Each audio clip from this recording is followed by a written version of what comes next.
नांदेडमध्ये 29 तारखेला ओबीसी महाएल्गार मोर्चा, परवानगी नाकारली तरीही मोर्चा होणार, आयोजकांची आक्रमक भूमिका। महाराष्ट्र राज्यातील ओबीसी समाजाच्या हक्कासाठी नांदेड येथे होणाऱ्या महाएल्गार मोर्चाची जय्यत तयारी करण्यात आली असून या आंदोलनाबाबत वातावरण तापलंय। ओबीसी समाजासाठी विविध जाती जमातीचे राज्य पातळीवरील नेते, कार्यकर्ते आणि सामाजिक संघटनेने या मोर्चाला पाठिंबा देण्यासाठी निर्धार व्यक्त केलाय। प्रशासनाकडून अद्याप परवानगी न मिळाल्यामुळे कार्यकर्त्यांमध्ये तीव्र नाराजी व्यक्त होते। पण हा मोर्चा 29 तारखेला जिल्हाधिकारी कार्यालयावर येणार आहे। याची सर्वस्व जबाबदारी प्रशासनाची राहील। या मोर्चाला वंचित बहुजन आघाडीचे नेते प्रकाश आंबेडकर यांच्यासह महाराष्ट्र राज्याचे विरोधी पक्षनेते विजय वडेट्टीवार, त्याचबरोबर विविध ओबीसी नेते उपस्थित राहणार आहेत।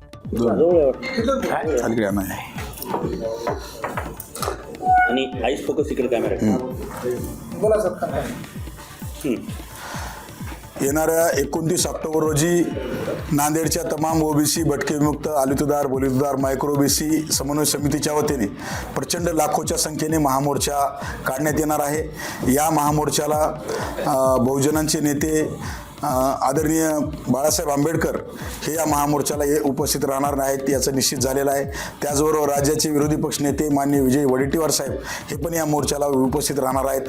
त्याचबरोबर ओबीसी नेते लक्ष्मण हाकेजी व नवनाथाबा वाघमारेजी हे दोघंही या महामोर्चाला उपस्थित राहणार आहेत। या महामोर्चाला किमान 3 ते 4 लाख ओबीसी बांधव नांदेडमधून उपस्थित राहणार आहेत। अद्यापपर्यंत प्रशासनाने आम्हाला परवानगी दिलेली नाही। जाणीवपूर्वक आम्हाला जिल्हाधिकारी कार्यालयासमोर मोर्चाला परवानगी न देण्याचं काम प्रशासनात चालू आहे। पण आम्ही कुठल्याही परिस्थितीमध्ये परवानगी मिळो अथवा न मिळो हा महामोर्चा निश्चित काढणार आहोत। त्याचबरोबर काही सरकारचे एजंट, इथल्या प्रस्थापितांचे एजंट सातत्यानं मोर्चाला हे पाहुणे येणार नाहीत, मोर्चा रद्द होणार आहे अशा पद्धतीच्या चुकीच्या वल्गना ही लोक करत आहेत। या लोकांना इथल्या प्रस्थापितांनी छोटे मोठे टेंडर किंवा छोटे मोठे तिकीटं देण्यासाठी तुकडे फेकलेले आहेत।